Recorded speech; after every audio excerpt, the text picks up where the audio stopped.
How strongly do you feel about our culture? I feel that our culture should be taken care of because us as a Laguna people are a sovereign nation, and we as Lagunans should be taking care of it because most of the young people of today can't speak or say our language or don't understand it. Language is a fundamental identifier for any people, and for us as Laguna, as Ko'eikame, language is absolutely precious because it is that key identifier. It is important that we not only learn but we embrace our language as an identifier and as a communication tool. We're barely holding on to our language. Our language is almost gone. Not very many people know the language anymore. It's mainly those that are maybe my age and older. The young kids, even like your age here in the middle school, don't know the language, and we're losing it. So it's very important to retain that language.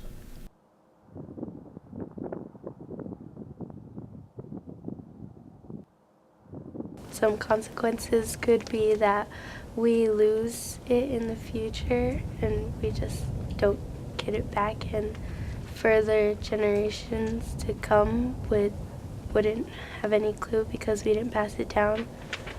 We didn't learn. At a vast and devastating level, it impacts us at the identity level. It impacts us as a sovereign nation because we no longer can express our world in our language. And so it is an absolutely necessary element that we learn our language.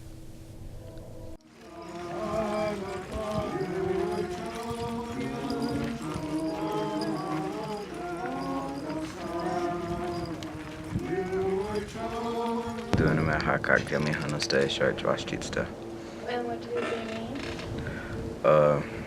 Well, I said my name is Rain, and my clans are Big Eagle and Little Parrot. Ho'ima ha'tiaka honutsta e kwea washisa hatsatso. What does that mean? I just said my name, Sweet Corn Powder. My clans are Big Corn and Little Bear. I live in the village of Mesita. There are some that want to learn. There are some that just don't show any interest anymore. There's just too much outside influence. But I appreciate that there are some that do want to learn the language and are really striving to learn the language. And I'm there, we have it here at the school, and I'm willing to share my knowledge of the language with the kids that want to learn it. Governmental side of it, one of the pieces of discussion we've been having is there hasn't been continuity to our language initiatives. We've had fluctuating levels of success. Part of that is because there's no mechanism that requires language to be done other than the desire. And so what the government, more so from our education task force, has been looking at is what type of policy do we need to develop so that it is not only flushed out in our schools, but it also applies to the tribal government and to our community. And so it's those kind of things that it doesn't matter who the governor is or who the council is, it's a community thing. Well, I think that we should like start more schools for just the language and other stuff instead of have more classes on the reservations, not like we do now where there's like less classes.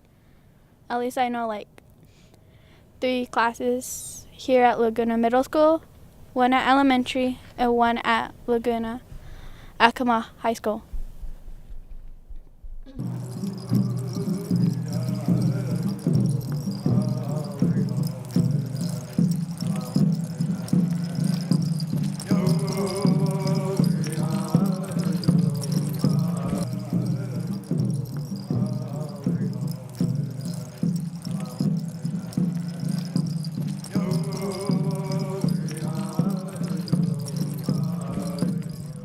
Again, it's not that they don't want to learn, they forget they have a responsibility in what they just said. And that's all the individuals that can speak our language. There's a responsibility that they all have. And so I believe that we have to, as younger people, whether you're in elementary, middle school, young adults, we have to figure out how it is that we're going to re-engage our elders to take on that responsibility, because it is a hard responsibility, but they're the source, and we need to get back to that thought process of engaging them to carry out that responsibility. A lot of grandparents try to teach their grandchildren and their children. Sometimes they don't want to listen, or they just neglect to teach them. The language isn't spoken, it's not reinforced at home because maybe the parents don't know the language themselves.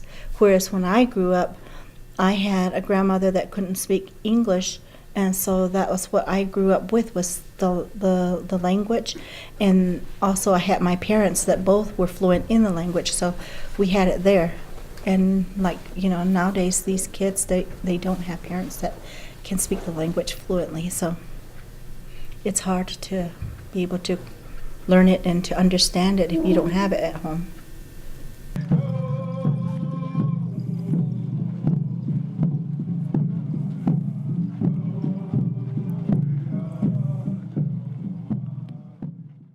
If we don't have our language, who's going to carry out the songs? Who's going to teach the new generation how to do the dances and stuff? And that might let the government take away our pueblo and let people tear down our beautiful place. And I would not want to see that happen, because I love my pueblo, both Acoma and Laguna. Our youth, our young people, are the closest to the Creator because of their innocence, because of the purity in their heart. And I would say, when it comes to language, that first language a child is given is the language of love, the language of respect, the language of passion, obedience, discipline. Master that. Master that language. The verbal language will follow much easier. And I say that because our children are precious. Our children are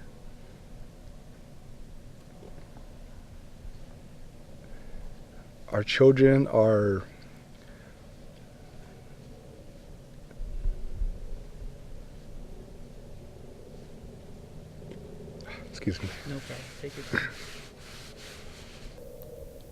All things aside, our children are all we have.